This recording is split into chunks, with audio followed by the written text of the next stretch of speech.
بالکل سر، آپ بہت اچھے بھائی ہیں، ہاں آپ جی خدا آپ کو بالکل. جزائے خیر دے، عزت دے، بہت تھینک ہی یو. اچھا علامہ مؤدب، صاحب بہت ہی پہلے کلچرڈ تو آدمی ہے، خدا آپ کو جزائے خیر دے. حکم کرو. Thank you. سب سے پہلے تو آپ کو بہت بہت عید گدیر مبارک.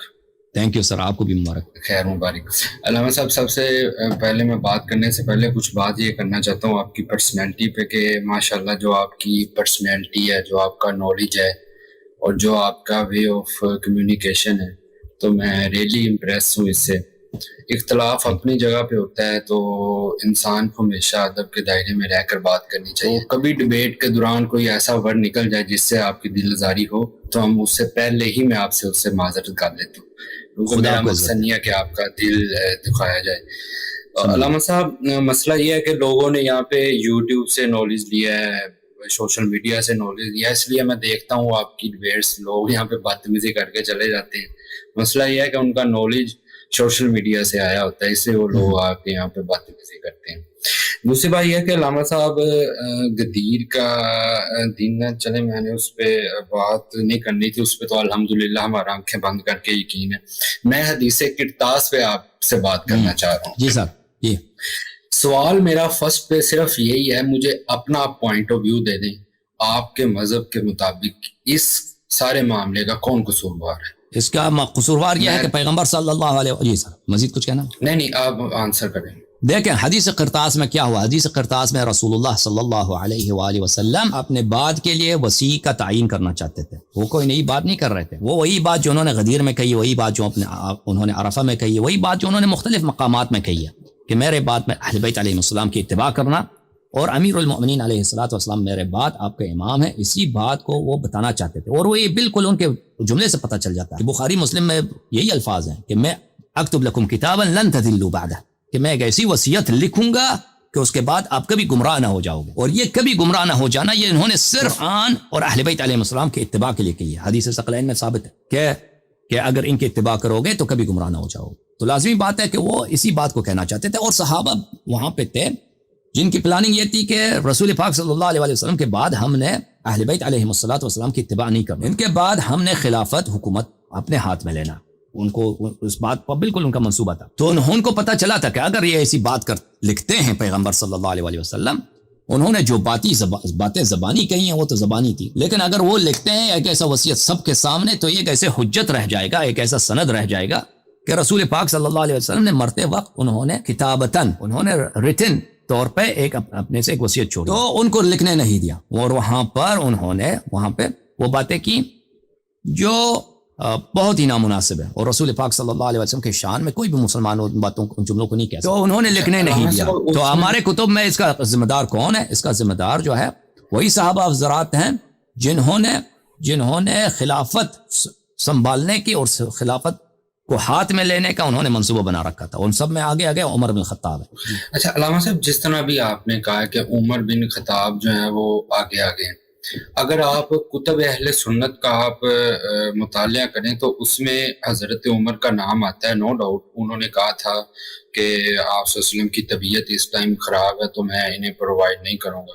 لیکن ان کے ساتھ جو بنو ہاشم بھی گروہ تھا، حضرت علی بھی ان کے ساتھ تھے، تو یہ کلیم صرف حضرت عمر پر کرنا، حکم رسول تھا، رائے عمر ایک طرف تھی، مولا علی چاہتے تو حکم رسول کو پہلے پورا کرتے. ایک عمر کی رائے تھی، حضرت علی بھی اس رائے میں شامل تھے، دوسری طرف بنو ہاشم بھی تھے، عباس بن عبد المطلب بھی تھے. تو یعنی کہ پورا گروہ بنا ہوا تھا نا. اب پورے گروہ میں سے 1% کو ٹیگ کرنا، تو میرا یہ خیال ہے کہ یہ انصاف پسند بات نہیں ہے. میں نے آپ کو پہلے بھی کہا کہ حکم رسول تھا، مولا علی کو چاہیے تھا اس کو پورا کرتے. جب مولا علی بھی حضرت عمر کے گروہ کے ساتھ شامل تھے تو کوئی وجہ ہوگی نا. اس پہ مجھے تھوڑا بریفلی آپ ڈیفائن کریں. تو دیکھیں انہیں حدیث میں یہ موجود نہیں ہے کہ اس مجلس میں امیر المؤمنین علیہ السلام تھے، وہ حاضر تھے، ٹھیک ہے نا. یہ تو روایات میں یہ نہیں ہے. فرض بھی کریں وہ تھے. دیکھیں یہ بات نہیں ہے کہ پیغمبر صلی اللہ علیہ وسلم لکھانا چاہ رہے ہیں اور کوئی اس کو لکھ دے. بات یہ ہے کہ مثلا دیکھیں ایک بزرگ شخص اپنے بستر میں پڑے ہیں بیماری کی حالت میں، اور انہوں نے خبر بھی دی ہے کہ میں قریباً دنیا سے جاؤں گا. وہ نماز کے لیے ان کا نکلنا بھی کافی مشکل ہوتا ہے. لوگوں کو اندازہ ہو گیا کہ دنیا سے جا رہے ہیں. انہوں نے خود بھی خبر دیا تھا، بار بار خبر دیا تھا کہ میں جانے والا ہوں. اور وہ کہہ رہے کہ میں ایک ایسی وصیت لکھنا چاہتا ہوں کہ جو میری وصیت ہوگا تاکہ میرے بعد تم پہ اختلاف نہ ہو. تو کچھ لوگ ایسے جملے کہتے ہیں جو رسول پاک صلی اللہ علیہ وسلم کی شان میں نہیں ہے، جو رسول پاک صلی اللہ علیہ وسلم کے لائق نہیں ہے، وہ کہتے ہیں کہ نستجیر باللہ نستجیر باللہ نستجیر باللہ، انہوں نے ہذیان کیا، انہوں نے ہذیان کیا۔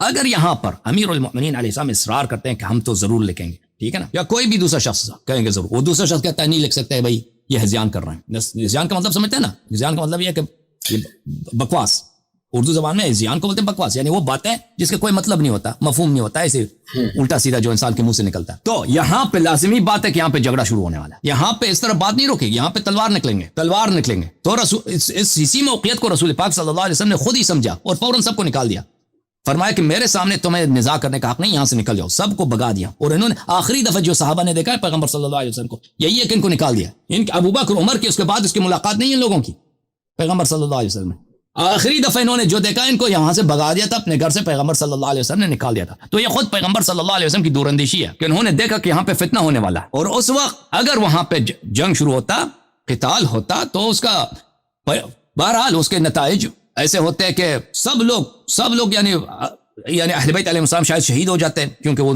دوسروں مخالفین کی تعداد زیادہ تھی۔ اور اس کے بعد جو میں نہیں سمجھتا کہ پھر کوئی پیغمبر صلی اللہ علیہ وسلم کا کوئی نام رہنے والا ہوتا، وہ سب لوگ دین سے مرتد ہو جاتے، دین سے خارج ہو جاتے، اور آخر وقت یہی ہوتا کہ پیغمبر صلی اللہ علیہ وسلم، جملہ یہ رہتا کہ وہ آخر وہ پیغمبر تھے ہی نہیں، وہ پاگل ہو گئے تھے، آخر میں ایسی باتیں کہہ رہے تھے آخر ان کے۔ اور اس وقت جو تھا ایران بھی ایک بہت بڑا طاقت تھا، روم بھی ایک بہت بڑا پاور تھا وہاں پر، جو مسلمانوں کو وہ تھریٹ کر رہا تھا، کہ کیونکہ ان کو پتہ چل گیا تھا کہ ایک ایسا نیا دین آیا جزیرۃ العرب میں جن سے ہمیں خطرہ ہے، اور یہاں پہ کسی بھی وقت ایک ایسی فوج آ سکتی ہے جو روم، بلکہ کئی دفعہ فوج گیا تھا مسلمانوں کا، غزوہ موتا، غزوہ تبوک اور جیش اسامہ کے روم کے سرحدوں تک گئے تھے، اور رومیوں کو شکست بھی دینے کی کوشش کی تھی۔ اور آخری دفعہ جب پیغمبر صلی اللہ علیہ وسلم تبوک گئے تھے تو رومی خود نہیں آئے تھے جنگ کے لیے، تو ان کو تو اندازہ ہو گیا تھا۔ تو اس وقت ایسا وقت نہیں تھا مناسب کہ، اور قبائل بھی جتنے تھے نا وہ اتنے مخلص مسلمان نہیں تھے، وہ ابھی نئے مسلمان ہوئے ہیں، وہ تھے تو مسلمان جزیرۃ العرب والے، لیکن ابھی وہ کوئی 1 سال پہلے مسلمان ہوا ہے، کوئی 2 سال پہلے، اکثر لوگ یدخلون فی دین اللہ افواجا، پیغمبر صلی اللہ علیہ وسلم کے آخری 2 سال میں لوگ مسلمان ہوئے تھے۔ اور وہاں پہ ایک مسیلمہ کذاب تھا، اس نے بھی نبوت کا ادعا کیا تھا، سجاح تھا، اس نے بھی نبوت کا ادعا کیا تھا، اور آپ کو پتا ہے کہ بعض صحابہ جو ہیں ان کے بھی پیروکار ہو گئے تھے، بعض ان کے کلمہ پڑھنے لگے تھے۔ تو اگر اس وقت وہاں پہ لڑائی ہوتی ہے رسول پاک صلی اللہ علیہ وسلم کے گھر میں، ان کے حضور میں تلوار نکلتے، تو اس کا ہمیں تو نہیں معلوم ہے، ابھی ہم نہیں کر سکتے نا اسپیکولیٹ کر سکتے کہ واقعاً کیا ہوتا، لیکن حالات ایسے نہیں تھے کہ ایسے لڑائی کا اور ایسے صفایا کا کہ یہاں پہ ان کے صفایا ہو جائے، وہ کسی کے مصلحت میں ہو۔ اس کی سب سے بڑی دلیل یہی ہے کہ خود پیغمبر صلی اللہ علیہ وسلم نے ان کو نکال دیا، اور پھر مقصد بھی حاصل ہو گیا نا پیغمبر کا صلی اللہ علیہ وسلم۔ پیغمبر نے جب دیکھا کہ یہ لوگ تم مانیں گے نہیں، لکھنے ہی نہیں دیں گے، اگر یہ کتاب، یہ خط لکھایا بھی جائے، جب اتنے صحابہ کی شہادت ہے کہ آخر عمر میں یہ ہذیان کہہ رہے تھے، ان کے کلمات ہذیان کے کلمات ہیں۔ دیکھیں لیگل جو ٹینڈر ہوتی ہے اس کی ویلیو اس وقت ہوتی ہے کہ وہ عقل سے ہو، ٹھیک ہے نا، اگر آپ عقل سے اپنی فکر سے کوئی وصیت لکھتے ہیں تو اس کی ویلیو ہوتی ہے۔ آپ کسی بھی عدالت میں جائیں، ایک منٹ کسی بھی عدالت میں جائیں، اگر آپ ثابت کریں کہ جس شخص نے وصیت لکھایا ہے وہ اس وقت عقل کھو چکا تھا، اس وصیت کی کوئی ویلیو نہیں رہتی۔ ابھی بہت سارے امریکہ میں اس طرح ہوتے ہیں، کیسز آتے ہیں کہ کوئی شخص مرتا ہے تو اس کے بعد اس کی جو فائنل ول ہوتا ہے، اس کا جو فائنل ٹیسٹمنٹ، اس کی وصیت نامہ، اس پہ اختلاف آ جاتا ہے۔ مثلا اس نے اپنی بیوی کو بہت سارا پیسہ دیا یا اپنے بیٹے کو دیا، دوسرے لوگ جو ہیں کیا کرتے ہیں، کہتے ہیں یہ وصیت نامہ ہی غلط ہے۔ کیوں کہتے ہیں؟ وہ آخر عمر میں کیا ہو گیا تھا، اس نے اپنا ارادہ کھو چکا تھا، عقل اس کی نہیں تھی، اس نے وہ دوسروں کی تلقین سے، دوسروں کے اثر رسوخ سے اس نے ایسے لکھا ہے، اس کی اہمیت نہیں۔ تو بہت سارے کورٹ کیسز ایسے ہوتے ہیں کہ انویلڈ ہو جاتے ہیں وہ وصیت نامے۔ اگر وصیت نامہ اس طرح لکھا بھی جاتا، اتنے صحابہ جب وہ ادھر ہی پیغمبر صلی اللہ علیہ وسلم کے سامنے شہادت دے رہے ہیں کہ یہ ہذیان کہہ رہے ہیں، بکواس ہے سب، تو لازمی بات ہے کہ اس کی کوئی اس کی اہمیت نہیں رہتی۔ وہ لکھا بھی دیتے نا تو وہ یہی ہوتا کہ بھئی اس کو کوئی مانتا ہی نہیں ہے۔ تو پیغمبر صلی اللہ علیہ وسلم نے جب یہ دیکھا تو انہوں نے خود اصرار نہیں کیا کہ ہر حالت میں لکھایا جائے، ان کو وہاں سے نکال دیا۔ اوکے جی علامہ صاحب، اہل بیت اور بنو ہاشم کے درمیان پہلی تو بات یہ جھگڑا ہوا ہے۔ میں کتب اہل سنت کی اس لیے بات کر رہا ہوں کہ رائے عمر کی رائے تھی، حضرت عمر کی، کہ وہ آپ صلی اللہ علیہ وسلم اس حالت میں ہیں کہ انہیں تنگ نہ کیا جائے۔ اب ایک طرف رائے عمر ہے، ایک طرف حکم رسول ہے، تو مولا علی دونوں میں سے کس کے ساتھ جانا چاہیں گے؟ آف کورس مولا علی حکم رسول کے ساتھ جانا چاہیں گے نا۔ آپ جتنی بھی اہل سنت کی کتابیں اٹھا کے دیکھ لیں، کہیں پر یہ نہیں آیا کہ حضرت عمر نے کوئی معاملات آگے بڑھ چڑھ کے خراب کیے ہیں. انہوں نے جسٹ ایک اپنی رائے دی تھی. آگے جو معاملات ہیں وہ اہل بیت اور بنو ہاشم کے درمیان دو گروپ بن گئے تھے, ان کے درمیان ہوئے ہیں.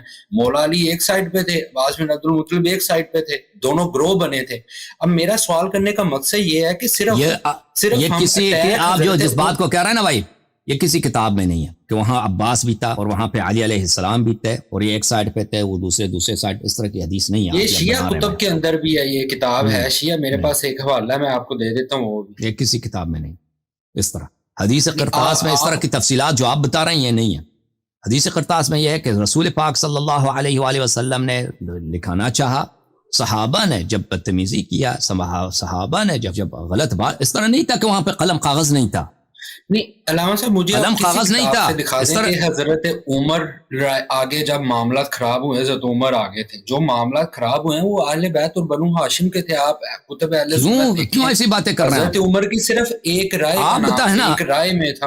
آپ کہہ رہے ہیں کہ جن لوگوں نے کہا ہے کہ پیغمبر صلی اللہ علیہ وسلم ہزیان کر رہے ہیں, وہ کون تھے؟ کسی کتاب میں لکھا ہے کہ بنو ہاشم تھے. ہزیان کا مطلب بھی اگر میں دیکھوں تو یہ ہجرت سے نکلا ہے. اس کا مطلب یہ بھی تو ہو سکتا ہے نا وہاں پہ صحابہ نے یہ کہا ہو کہ آپ صلی اللہ علیہ وسلم, کیا آپ صلی اللہ علیہ وسلم جا رہے ہیں ہم سے.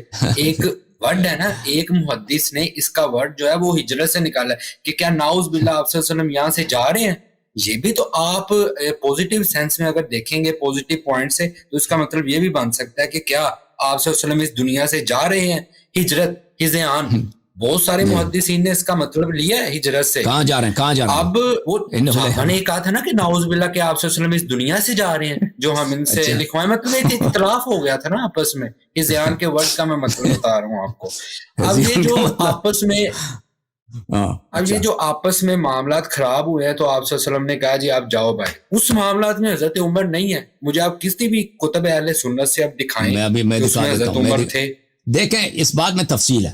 آپ جو باتیں کہہ رہے ہیں نا, یہ سب آپ نے جو فقرے کہے ہیں, اس سب کو اگر میں صحیح طرح سے جواب دوں کتاب دکھا کے اور آپ کی تسلی کے ساتھ, اس میں تفصیل ہے. میں آپ کو چلیں ہزیان کے متعلق بات کرتے ہیں پہلے, پھر میں آپ کو اگر ہو سکے وقت میں بچا تو میں آپ کو دکھاؤں گا کہ عمر صاحب بھی اس میں نہیں پہلے مجھے اس پہ دکھائیں کہ کس وجہ سے لڑائی, کون اس میں شامل تھا. تو آپ صلی اللہ علیہ وسلم نے کہا آپ جاؤ بھائی, حضرت عمر تھے اس میں یا نہیں, مجھے وہ دکھائیں آپ. میں دکھاؤں گا, بالکل دکھاؤں گا, بالکل وہ بخاری میں صریح موجود ہے, میں وہ دکھاؤں گا آپ کو. اچھا پہلی بات میں حجر کا مطلب بتاؤں کہ حجر کس کو بولتے ہیں. محترم ناظرین, یہ کتاب ہے قرآن مجید سورہ مؤمنون میں. اس میں آیت یہ ہے, اعوذ باللہ من الشیطان الرجیم, قد كانت آیاتی تتلا علیکم فکنتم علی اعقابکم تنکسون. میرے آیات کفار سے کہا جائے گا دنیا میں تم پہ پڑھے جاتے تھے اور تم جو ہے اپنے ایڑیوں کے پل پیچھے رخ دوسری طرف کرتے تھے. اچھا, مستکبرین بھی, قرآن کے سامنے, آیات کے سامنے تم غرور رکھتے تھے, تم تکبر رکھتے تھے. سامرن, پوری رات گزارتے تھے. تہجرون, پوری رات گزارتے تھے کس میں؟ حجر میں. حجر کس کو بولتے ہیں؟ بکواس میں. پوری رات تم بکواس تو سنتے تھے, باطل باتیں, وہ جھوٹی باتیں, گانے والے وغیرہ سب جس میں جھوٹی, یہ تو کرتے تھے, لیکن میری کلام کے متعلق تم یہ کرتے تھے. یہ کتاب تفسیر الطبری جامع البیان عن تأویل آیات القرآن الکریم جزء 17. یہاں پہ ملاحظہ فرمائیے اسی آیت کی شرح سامرن تہجرون, انہوں نے کہا تہجرون ای تسبون. تہجرون کو اگر باب احجر میں لے کے جائے, احجر احجارن, احجر میں باب افعال میں, تو اس کا مطلب ہوتا ہے گالی دینا. اچھا, کیونکہ اس صحابہ میں یہ بھی ہے, احجر بھی ہے. اچھا, قال دوسرا ہے تہجرون یقول تقولون المنکر والخناء من القول كذلك حجر القول. منکر بری باتیں اور بکواس کی باتیں, اس کو حجر بولتے ہیں. آپ کی خدمت میں عرض کروں تو یہ تو قرآن میں کئی مفسرین کی باتیں ہیں, اب اس کو آپ کو زیادہ ٹائم نہ لیں. حافظ ابن حجر عسقلانی جو انہوں نے حدیث الساری لکھی ہے, حدیث الساری میں انہوں نے اس حدیث کی شرح کی ہے. میں آپ کو حدیث الساری بھی دکھا دوں. ایک منٹ, حدیث الساری کہاں گیا؟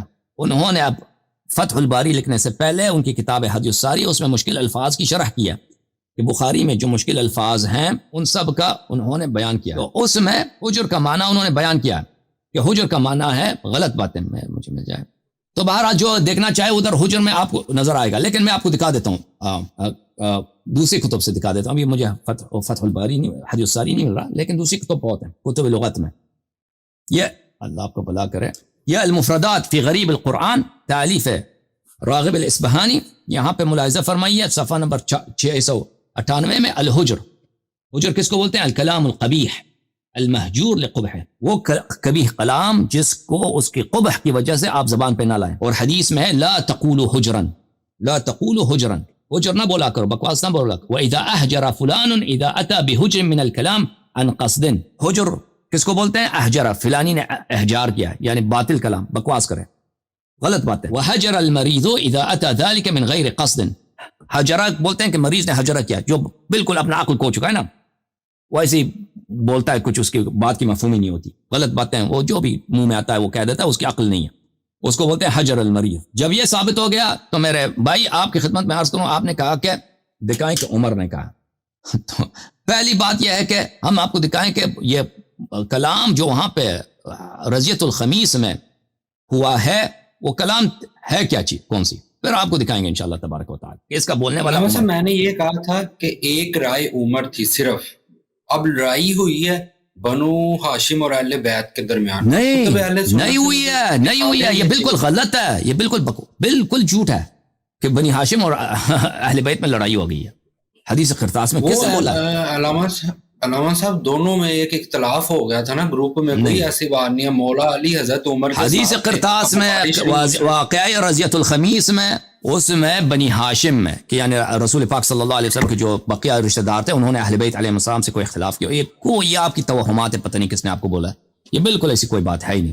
اور دوسری بات یہ ہے کہ شیعہ عالم ہے ایک ابو القاسم علی بن حسن، کتاب الشافی مطبوعہ نجف شریف صفحہ نمبر 171، انہوں نے بھی یہی لکھا کہ اہل بیت اور بنو ہاشم کے درمیان معاملات خراب ہوئے ہیں. سید مرتضی حسین ہے ایک، کس نے آپ نے خود وفات ہوئی ہے. آپ نے کتاب خود تو دیکھا نہیں، کس نے آپ کو بتایا؟ کہاں آپ نے دیکھا؟ انٹرنیٹ میں دیکھا. ہم عربی تو نہیں آتی، ہم نے ترجمے ہی پڑھنے ہیں بک کے. نہیں، یہ ترجمے ہوتے ہیں نا بک کے، عربی میں نہیں ہم نے پڑھی. میں آپ کو سیدھی بات بتا رہا ہوں، اردو میں ترجمہ ہوا بک ہوتی ہے، وہ ہم نے بہت ساری پڑھی ہے. رضیت الخمیس راوی اس کا عبداللہ ابن عباس ہے. عبداللہ ابن عباس خود بنی عباس میں سے ہے، وہ عباس کا بیٹا ہی ہے، اس کا نام ہی عبداللہ ابن عباس. اس نے ایسی کوئی بات نہیں کی ہے، نہ ہمارے کتب میں. یہ عجیب بات آپ کے بہرحال سن لیجیے. یہ کتاب صحیح بخاری چاپدار حیات تراث العربی، یہاں پہ آپ کو دکھائیں، یہ صفحہ نمبر 47 میں لم عبداللہ، میں اس کو چھوٹا کر دوں سب کو نظر آئے. عبداللہ ابن عباس نے کہا لما اشتد بالنبی صلی اللہ علیہ وآلہ وسلم وجعوه، جب رسول پاک صلی اللہ علیہ وسلم کی درد بڑی شدید ہو گئی تھی، قال ایتونی بکتاب اکتب لکم کتابا لا تذلوا بعدہ، رسول پاک صلی اللہ علیہ وآلہ وسلم نے فرمایا کہ میرے لیے ایک کاغذ لے کے آؤ تاکہ میں ایک ایسی وصیت لکھ دوں کہ اس کے بعد کبھی گمراہ نہ ہو جاؤ. قال عمر ان النبی غلبہ الوجع، عمر نے کہا کہ نبی صلی اللہ علیہ وسلم مغلوب ہیں اپنے درد کے، ان کا درد ان پہ غالب آ گیا. بخاری کا مذہب یہ ہے، بخاری کا اجتہاد یہ ہے کہ وہ نقل الحدیث بالمعنی کو جائز سمجھتا ہے. فتح الباری میں بلکہ حدیث الساری میں اور دوسرے مقامات حافظ ابن حجر نے اس بات پہ تصریح کیا کہ بخاری کا مذہب یہی ہے کہ وہ نقل بالمعنی کو جائز سمجھتا ہے. اس بات کا مطلب ہی یہی ہے کہ غلبہ الوجع، اپنے نبی صلی اللہ علیہ وسلم اپنی درد سے شکست پا گئے ہیں، اپنے درد کے مغلوب ہیں. بات ہی یہی ہے کہ حجر کا عبارت اخری یہی ہے، بخاری نے اس کو نقل بالمعنی کیا ہے. وعندنا کتاب اللہ حسبنا، ہمارے پاس قرآن ہے یہ کافی ہے. اور کوئی مسلمان ہی نہیں کہتا کہ کتاب اللہ کافی ہے. اگر کتاب اللہ کافی ہوتا تو پیغمبر صلی اللہ علیہ وسلم نہیں کہتا ہے نا کہ میں ایک ایسی چیز لکھتا ہوں کہ میرے بعد تم کبھی گمراہ نہ ہو جاؤ، وہ حدیث ثقلین باطل ہوتا. تو اس وقت فاختلفوا وکثر اللغط، آپس میں اختلاف کیا اور آوازیں بلند، شور بلند ہو گیا. تو قام قولوا عنی، تو پیغمبر صلی اللہ علیہ وسلم نے فرمایا کہ یہاں سے نکل جاؤ، میرے حضور میں لا ينبغي عند التنازع، میرے پاس تم نزاع نہ کرو. فخرج ابن عباس يقول ان الرزي كل الرزي ما حال بين رسول الله صلی اللہ علیہ وآلہ وبین کتابه. رسول پاک صلی اللہ علیہ وسلم، سب مصیبت اسلام کی مصیبتوں کا جڑ کیا ہے؟ یہی ہے کہ پیغمبر صلی اللہ علیہ وسلم کو ان کا وصیت نہیں لکھنے دیا گیا. یہ ابن عباس کا حضرت عمر کہاں ہے علامہ صاحب؟ ان النبی غلبہ الوجع، یہ میں آپ کو اختلاف میں میں بات کر رہا ہوں علامہ صاحب، اختلاف میں حضرت عمر کہاں ہے؟ تو وہاں پہ اختلاف میں کیا انہوں نے تو منع کیا تھا نا. آپ کیا کہہ رہے ہیں، کیا کہنا چاہ رہے ہیں؟ حضرت عمر کا ایک حکم تھا سمپل، بھائی ان کا جو سمپل جملہ ہے نا، ان کا سمپل جو جملہ ہے وہ وہی ہے کہ پیغمبر صلی اللہ علیہ وسلم اپنے درد کے مغلوب ہیں، ہمارے پاس قرآن ہے، قرآن کافی ہے. ٹھیک ہے، ان کی کتاب کی ضرورت نہیں، ان کے لکھنے کی ضرورت نہیں. یہ انہوں نے کہا ہے، یہ مخالفت ہے حکم پیغمبر کی یا نہیں ہے؟ کہاں خاموش ہو گئے؟ نہیں، یہ خاموش ہو گئے. آپ کہہ رہے ہیں وہ خاموش ہو گئے. میں اب کہاں وہ خاموش ہو گئے؟ کہاں وہ خاموش ہو گئے؟ آپ کہہ رہے ہیں یہ ان کا جملہ جو ہے نا، یہ ان کا جملہ یہ قرآن کے مخالفت ہے، کیونکہ قرآن کہہ رہا ہے کہ کتاب اللہ کافی نہیں ہے. کتاب قل ان کنتم تحبون اللہ فاتبعونی یحببکم اللہ واطیعوا اللہ واطیعوا الرسول. کتنا ہے رسول صلی اللہ علیہ وسلم کی اطاعت کرو. اور یہ کہ رسول پاک صلی اللہ علیہ وسلم اپنے درد کے مغلوب ہو گئے، یہ اسی انہی جملے کا عبارت اخرى ہے کہ یہ کیونکہ بخاری نقل بالمعنی کرتا ہے، نقل بالمعنی کو جائز سمجھتا ہے، یہ اسی جملوں کا دوسرا ہے کہ پیغمبر صلی اللہ علیہ وسلم نے حجر بولا. اچھا علامہ صاحب، مسند احمد بن حنبل میں جو روایت ہے نا، اس میں حضرت علی نے کہا کہ ڈائریکٹ حکم ہی مجھے دیا تھا آپ صلی اللہ علیہ وسلم نے کہ کاغذ قلم لے کے آؤ. محدثین نے جو کیے ہیں وہ دو نہیں، وہ نہیں ہے، وہ یہ بھی درست نہیں ہے. یہ کوئی حدیث نہیں ہے، یہ کوئی مسند احمد میں ایسی کوئی حدیث نہیں ہے. آپ مجھے پتہ ہے ان باتوں کا، میں نے باتوں پہ بڑا ریسرچ کیا ہوا ہے کہ یہ حضرت علی علیہ السلام کا 90 پہ یہ روایت موجود ہے کہ حضرت علی نے کہا تھا مجھے ڈائریکٹ یہ حکم ملا ہے کہ تم لے کے آؤ کاغذ قلم. میں آپ کو ہر دفعہ میں مسند احمد کا بھی آپ کو دکھا دیتا ہوں حدیث. مسند احمد نہیں، ایسی کوئی حدیث نہیں ہے بھائی. آپ جو ہے نا، آپ پتہ نہیں آپ کو کس نے یہ باتیں سکھائی. آپ نے خود دیکھا اپنے آنکھوں سے مسند احمد میں نے خود یہ پڑھی ہے حدیث، جلد نمبر 1 ہے، صفحہ نمبر 90 ہے. کہاں کی چھاپ ہے؟ باقر بن یہ باقر، میں نے ترجمہ ہی پڑھا ہے، میں نے عربی میں نہیں پڑھا، ترجمہ ہی پڑھا تھا. اس میں کیا باقر کیا لکھا؟ باقر بن عیسیٰ سے روایت تھی یہ والی کہ مولا علی نے کہا باقر بن عیسیٰ، باقر ابن عیسیٰ کوئی مسند احمد میں باقر ابن عیسیٰ راوی مجھے نہیں لگتا کہ کوئی ہے. وہ ہے، میں نے یہاں پہ پلیٹ فارم پہ بیٹھ کے جھوٹ بھائی وہ لے کے آنا، وہ حدیث لے کے آ جائیں آپ نا. اس طرح آپ کہتے ہیں نا کہ وہ اس میں یہ میں آپ کو واٹس ایپ پہ سینڈ کر دوں گا، آپ سینڈ کر دیں. ایسی کوئی دیکھیں، میں آپ کو مسند احمد والی حدیث دکھا دوں. یہ مسند احمد ابن حنبل ہے، چاپ مؤسسۃ الرسالہ، جز نمبر 3. یہ یہاں پر جو حدیث ہے وہ بھی عبداللہ ابن عباس کیا. قال ابن عباس نے کہا یوم الخمیس وما یوم الخمیس، جمعرات کا دن کیا تھا. ثم بکا، پھر وہ رونے لگا. حتی بل دمعہ وقال مرۃ دموع الحصا، کہ اس کی جو آنسو تھے زمین پہ گر گئے، اور وہاں پہ جو کنکر تھے ان کے رونے سے، ان کی گریا سے زمین کے کنکریں جو ہیں گیلی ہو گئی. تو اتنا شدید گریا کیا. قلنا یا ابن عباس ما یوم الخمیس، بلی ابن عباس جمعرات کو کیا ہوا تھا؟ اس نے کہا اشتد برسول اللہ صلی اللہ علیہ وسلم وجعہ، رسول پاک صلی اللہ علیہ وسلم سخت شدید درد میں تھے وہ. اچھا، فقال ایتونی اکتب لکم کتابا لا تذلوا بعدہ ابدا، انہوں نے کہا آ جاؤ میں تمہارے نزدیک تمہارے لیے ایک ایسی وصیت لکھوں گا کہ اس کے بعد کبھی گمراہ نہ ہو جاؤ گے. فتنازعوا، تو اس وقت صحابہ نے نزاع کیا. ولا ينبغي عند نبی تنازع، اور کسی بھی پیغمبر کے ساتھ نے نزاع کرنا جائز نہیں ہے. فقالوا ما شأنه، انہوں نے کہا کہ اس کو کیا ہو گیا. احجر، اس نے بکواس کیا. نستجیر باللہ. احجر، اس نے احجار جو ایک حجرہ ہے، ایک احجرہ ہے. احجرہ اس میں مبالغہ ہے، اس نے بہت ہی غلط، یعنی نستجیر باللہ، بہت ہی ہذیان کہا ہے. ان لوگوں نے یہاں پہ کیا ڈالا ہے؟ علامت استفہام ڈالا ہے. یہ علامت استفہام پرانے زمانے میں نہیں ہوتے تھے. علامت استفہام آپ کو پتہ ہے، کوشچن مارک، یہ نئی چیز ہے. 100 سال 125 سال سے مغرب سے آئی اسلامی دنیا میں. ہمارے کتب میں پرانے زمانوں میں علامت استفہام نہیں ہوتے تھے. کوشچن مارک یہ جو ہے یہ جو آپ کے ذہن کو خراب کرنے کے لیے، کہ صحابہ نے تو صرف پوچھا تھا کہ کیا انہوں نے بکواس کیا یا نہیں کیا. نستجیر باللہ. اور بھائی اس طرح رسول پاک صلی اللہ علیہ وسلم سے کے سامنے کسی بھی طرح کا بے ادبی کرنا کفر ہوتا ہے. یہ اجماع مسلمین کا. آپ سوال کریں، آپ خبر دے دیں، آپ کنایے سے، اشارے سے کسی من نقص کو ان کی عقل کی طرف، ان کے کلام کی طرف اشارے دیں، یہ کفر ہوتا ہے. اس کا کہنے والا مرتد ہوتا ہے، واجب القتل ہوتا ہے. یہ مسلمین کا اجماع ہے اس مسئلے پر. یہ کس نے انجام دیا؟ صحابہ نے انجام دیا ان کے حضور میں. علامہ صاحب دیکھیں، یہاں پہ صحابہ کا نام آیا ہے. آپ صلی اللہ علیہ وسلم نے کسی اسپیشل بندے کا ہاتھ پکڑ کے کہا تھا اسے کہ تم لے کے آؤ؟ سارے تھے موجود اس گروہ کے اندر. تو حضرت عمر پہ آپ کیوں ٹیگ کرتے ہیں؟ ہاں، کیونکہ کہنے والا عمر تھا جس نے کہا تھا کہ رسول پاک صلی اللہ علیہ وسلم نے، مولا علی کے ساتھ ہی تھے ان کے رائے. انہوں نے نہیں کہا. کہاں تھا وہ؟ دکھاؤ کہ وہ ساتھ تھے.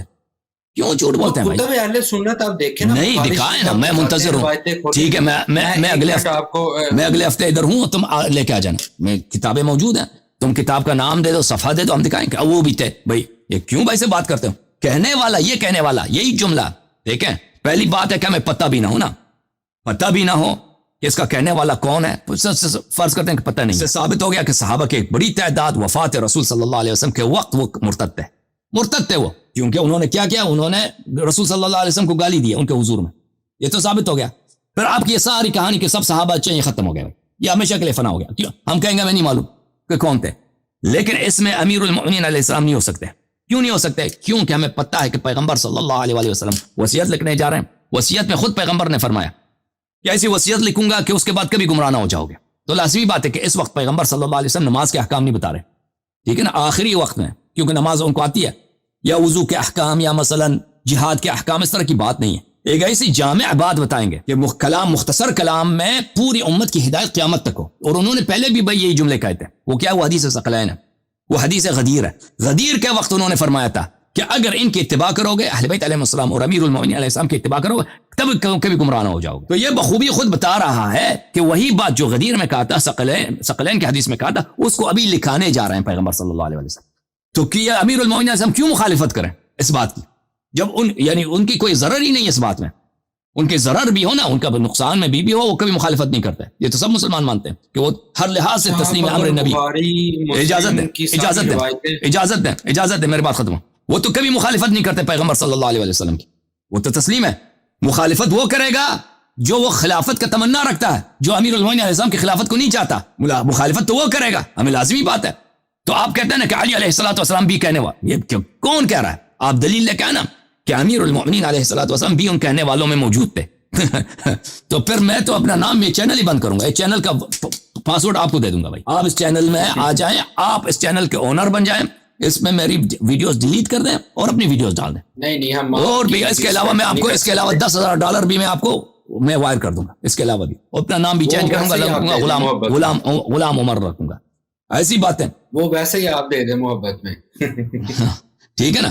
تو آپ اس کو لے کے آئے. ٹھیک ہے، میں نیکسٹ ٹائم یہاں پہ لائیو، کیونکہ میں سکین لے کے آؤں گا پھر یہی، کیونکہ وہ لائبریری میں میں نے حوالے پڑھے ہیں، میں بک پھر لے کے آؤں گا یا پکچر لے کے آؤں گا، تو پھر میں آپ کو وہ حوالے سارے دکھا دوں گا. بالکل دکھائیں جس میں جیسے میں نے بارہا عرض کیا بھائی کہ اگر دلیل کے بغیر انسان ادعا کرے نا. ابھی میرے پاس حوالے ہیں، میں نے آپ کو جیسے مسند احمد بتایا میں، لیکن آپ پورے میں ترجمے کے ساتھ لے کے آؤں گا نا، کیونکہ میرے پاس کسی اور مکتب کی بک ہوگی، آپ کے پاس کسی اور مکتب کی ہوگی، میں کچھ اور صفحہ بتاؤں گا، آپ کے پاس کچھ اور ہوگا. جی آپ لے کے میں آپ کو یہاں پہ لائیو سکین دکھاؤں گا جو بھی میرے پاس بک ہوگی. جی سر آپ لے کے آئیں. Okay thank you sir. ٹھیک ہے لمحہ صاحب، thank you so much. Thank you sir, thank you, بہت مہربانی آپ کی میرے بھائی. اللہ حافظ. اچھا یہ میرے بھائی، اللہ حافظ. آپ کا میں ریموو کر دوں. دیکھیں بخاری کیا کرتا ہے؟ بخاری نقل بالمعنی کو جائز سمجھتا ہے. یہ کتاب ہے فتح الباری، شرح صحیح البخاری، چاپ دار الفکر، کتاب المغازی. یہاں پہ آپ کو لے کے چلتے ہیں صفحہ نمبر 130 میں. صفحہ نمبر 130 میں یہاں پہ حافظ ابن حجر کیا فرماتے ہیں؟ کہتے ہیں اس حدیث کو، وہ ایک حدیث کی بات کر رہے ہیں، ان البخاری كتبه من حفظه ولم يراع اللفظ. بخاری نے اس حدیث کو اپنے حافظے سے لکھا ہے اور لفظ حدیث کا مراعات نہیں کیا. كما عرف من مذهبه في تجويز ذلك، کیونکہ ہمیں معلوم ہے کہ اس کی مذہبی یہی، اجتہادی یہی ہے کہ نقل الحدیث بالمعنی جائز ہے. نقل الحدیث بالمعنی جائز ہے. بخاری نے لفظ چینج کیا عمر کا، کہنے والا عمر تھا جس نے یہ کلمات کہیں کہ پیغمبر صلی اللہ علیہ وسلم غلط جملے کہہ رہے ہیں، ٹھیک ہے نا، حجر کہہ رہے ہیں، حزیان کہہ رہے ہیں، یہ کہنے والا عمر تھا. بخاری میں بھی موجود ہے، لیکن بخاری نے لفظ چینج کیا، کلمہ بڑا حساس ہے. لیکن اس کے علاوہ ہمارے پاس دلائل بہت ہیں کہ کہنے والا عمر ہے، لیکن ابھی اس کا وقت نہیں، ابھی دوسرے لوگ منتظر ہیں انشاءاللہ تبارک و تعالی.